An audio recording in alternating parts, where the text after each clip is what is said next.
Good afternoon, it's Phil here. This time I'm speaking to you from Florida. I'm actually at the Kennedy Space Center, and there's a tiny little black thing that you can see behind me across the water. In fact, before I'm gone, I'll get a close-up of it. It's a launch site, and in fact in a couple of days they're going to be launching a rocket through the SpaceX agency up to the space station. 4 people are going to be traveling in that rocket up to the new space station. Anyway, this seems like a strange way to start my Christmas video, but there's some things here that I want to reflect on. This is the second time I've been to NASA, and it always inspires me, because when you really look into the detail of how they launched the space program and how they continue to run the space program, it takes an enormous amount of human ingenuity, of invention, of scientific thinking, and of sheer bravery. When you consider what those early astronauts had to do in order to get up into space, and how some of them paid with their lives to do it, it really is quite extraordinary. One of the moving displays that I saw today was on heroism and what it means to be a hero, and talked about people that take risks, people that are selfless, people that are willing to do whatever it takes for the good of others. It was very moving. And then, of course, as I've already said, the technology is incredible. But I have to say, in light of so much of what's going on in the world today, in light of the way technology is being used, and in light of the way it was used even back when the space program was on, I think some of you remember the Cold War and the threat of nuclear annihilation. We've got similar things going on in the world today. You might know the story of the hypersonic jet that was tested in China that now allows them potentially to send a nuclear bomb without detection to another part of the world. It's all very scary, and this is what comes to mind. Technology without morality can lead to catastrophe. Technology won't save us.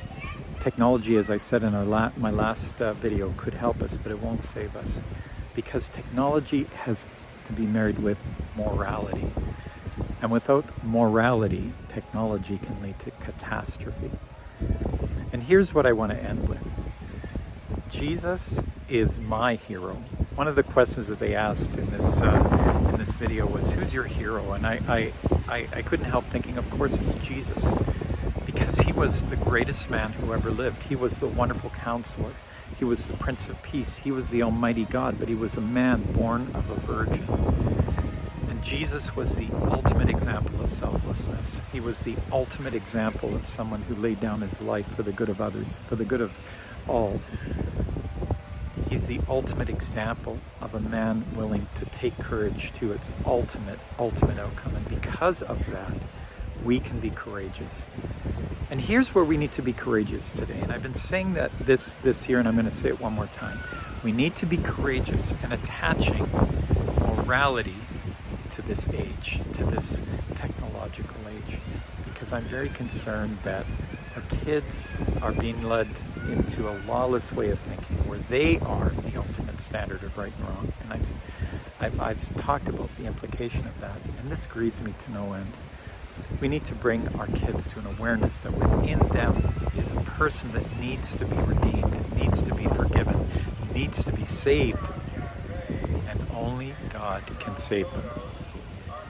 So let's do everything we can to bring the heroism of Jesus Christ into the lives of our kids, to make them realize that he wasn't just the most heroic man that ever lived, but he was Almighty God, and he is willing to work with them to turn them into the most heroic men and women of their age.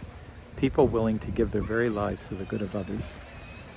So let's celebrate the coming of this man to the world. And let's ask this man, Jesus Christ, this God, Jesus Christ, to work in and through us, to bring morality into this technological age through forgiveness, through transformation, through a new heart, through the death and resurrection of Jesus Christ. Have a Merry Christmas.